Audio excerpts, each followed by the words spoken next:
esta quarta-feira, 20 de agosto. Num 20 de agosto, em 1990, o presidente Fernando Collor de Mello, finalmente, por um decreto, autorizou o comércio a abrir domingo. Fazia 41 anos estava proibido pelo Estado brasileiro. Quer dizer, o Estado brasileiro impede a nação brasileira de abrir as portas do comércio num domingo, abrir emprego, pagar imposto, melhorar a renda, melhorar a vida das pessoas que não podem fazer compra durante a semana porque estão trabalhando. Isso é uma maluquice, o Estado se meter na vida das pessoas. E o Estado está lá para facilitar a vida das pessoas. Recebe imposto para isso, para que a gente tenha uma vida melhor, com segurança, com infraestrutura, com água tratada, com saneamento básico, com estradas, com justiça que funcione. É para isso que existe o Estado, não é para atrapalhar a vida das pessoas. É uma coisa incrível.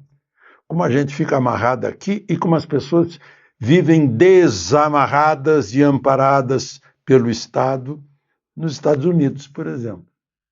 Por isso que tanto brasileiro quer morar lá. Embora não tenha justiça do trabalho, carteira assinada, não sei o quê, estabilidade, uma série de coisas.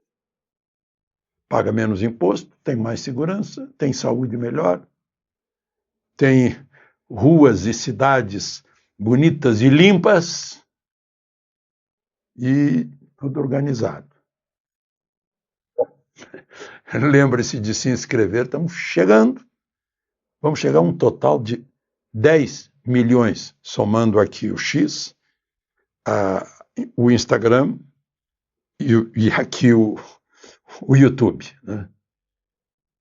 Vamos em frente, então. Não esqueça, lembre-se de se inscrever e, ao final, de deixar o gostei ou não gostei.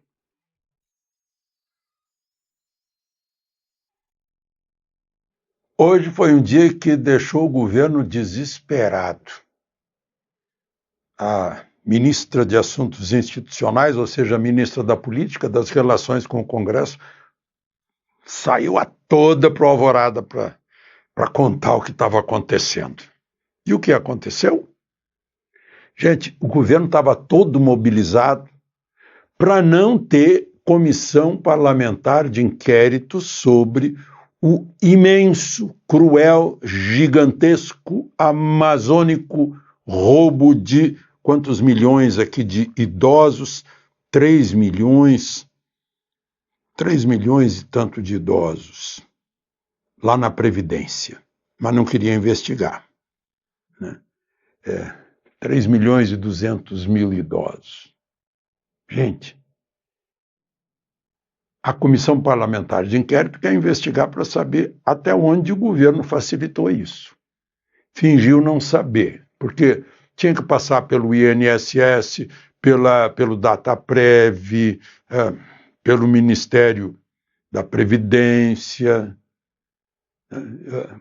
por bancos oficiais.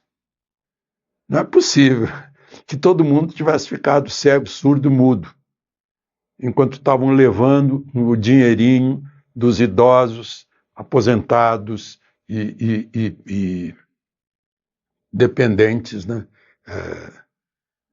da Previdência.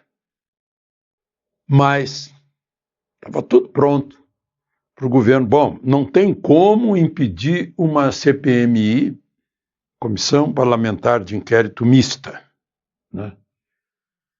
Ou seja, com senadores e deputados. Quando viram que não tinha como, não, então nós vamos dominar a CPI. Lula falou com Alcolumbre indicou o Omar Aziz, senador baiano, para ser o presidente da CPI, e, por sua vez, Omar Aziz indicaria o seu relator. Tudo sob controle. Mas aí o governo foi surpreendido. A oposição aprendeu que ficar contando vantagem, dando entrevista, fazendo ameaças, dá errado, pode dar errado, cria expectativas, informa o adversário de seus movimentos. Então, o Sóstenes Cavalcante, líder do PL, e o Rogério Marinho, no Senado, trabalharam em silêncio a noite toda. Ninguém desconfiou que a oposição estava movimentando suas tropas à noite. Na hora da votação, nhaque. Ganharam a votação. O placar foi de Omar Aziz, perdeu por 17-14. Ganhou um senador do Podemos, Carlos Viana, que indicou um deputado bolsonarista para relator. É o que faz o relatório das investigações. Alfredo Gaspar, do União Brasil. O governo ficou desesperado. A CNN chegou a dizer que o presidente da Câmara, Hugo Mota, foi convocado para ir ao Palácio Alvorada. Acho que tem que ensinar aos jornalistas que o presidente da República não pode convocar um presidente da Câmara. Ele pode convidar, pedir gentilmente que o presidente da Câmara vá lá para conversar. O presidente da República não tem esse poder sobre o presidente da Câmara, nem sobre deputado algum. Tem esse poder sobre seus ministros, que são seus auxiliares, seus secretários. Não? Eu até me admiro que um senador e um deputado abram a mão do seu mandato para ser secretário do presidente. Eu sempre me admirei disso. Então, perdeu o Aziz, que está culpando o líder Randolfo Rodrigues. Diz que Randolfo chegou atrasado na votação. Claro, Randolfo estava já ganhamos. Omar Aziz também não, já ganhamos. E aí já perdemos. Não, perdeu.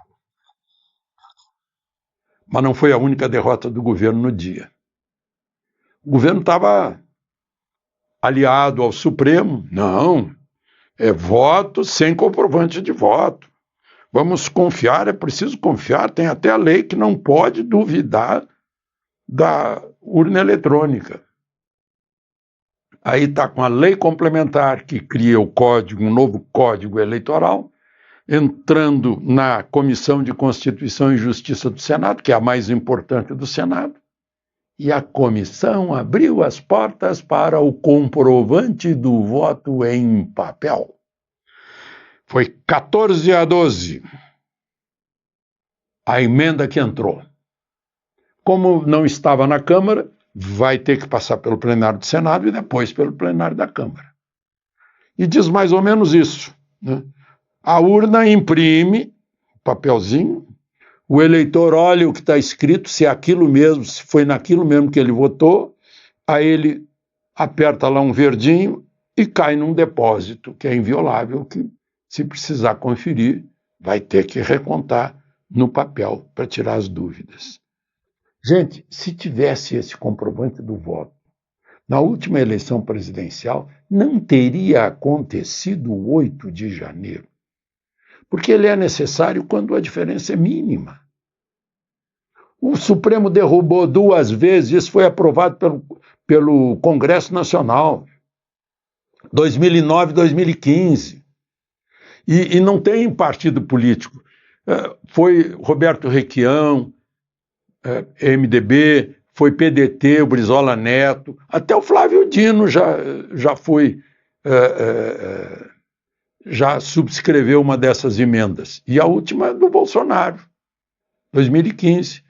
Dilma vetou, mas vetou pelo seguinte motivo: não tem dinheiro para fazer as impressoras. E aí o Congresso derrubou o veto. E aí um ministro do Supremo deu uma liminar derrubando a derrubada do veto. Um ministro do Supremo valendo mais que, eu acho que foram 68%, 70%, dos deputados e senadores. Depois, 8 ministros do Supremo confirmaram essa liminar. O Supremo não quer, não sei por quê. Quer dizer, o Supremo está criando problema, porque está escrito no artigo 37 da Constituição que todos os atos administrativos têm que ter publicidade. A contagem de voto é um ato administrativo. O povo tem que entender, como um tribunal europeu decidiu, olha, esse negócio aí, essa contagem eletrônica, não. Porque o eleitor tem que compreender como o seu voto é contado. Então tá aí. Foi um grande dia. Uma para pegar a crueldade dos que roubaram de idosos. E outra para respeitar o eleitor. O eleitor precisa saber como o seu voto é contado. Aí o argumento, mas já são 30 anos de uso das urnas eletrônicas sem que fosse comprovada a fraude. Claro, é impossível comprovar se houver fraude. O PSDB tentou na eleição Aécio Dilma e não conseguiu, ficou 100 dias lá. Não consegue. O relator do PSDB concluiu que era impossível auditar.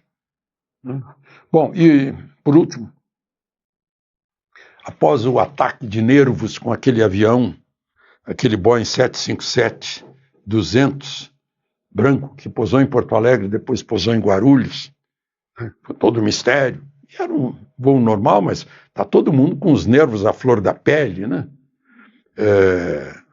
Bom, eu queria contar para vocês e mostrar para vocês, porque passou aqui no meu espaço aéreo, decolando, ganhando altitude, um cargueiro, Boeing, quadrimotor, é o C-17 Globemaster III, né? Que estava certamente voltando para os Estados Unidos, porque cancelaram a Operação Formosa, Operação Conjunta. Formosa é aqui pertinho. Deve ter sido isso. Estava voltando, assim como Operação Core, que seria no Nordeste, foi cancelada também. Eu acho que para alívio das forças brasileiras, que não têm combustível, e os americanos parece que atentos aos acontecimentos políticos envolvendo Venezuela e Brasil, né? Eu já vi 3 desses aviões na solidão do deserto, na Tunísia, naquela época, junho de 2002, pertinho da Líbia, do Gaddafi. Talvez eles estivessem ali, no meio do deserto, no meio do nada. Não tinha uma construção perto deles, um hangar, nada. Presença americana no mundo inteiro.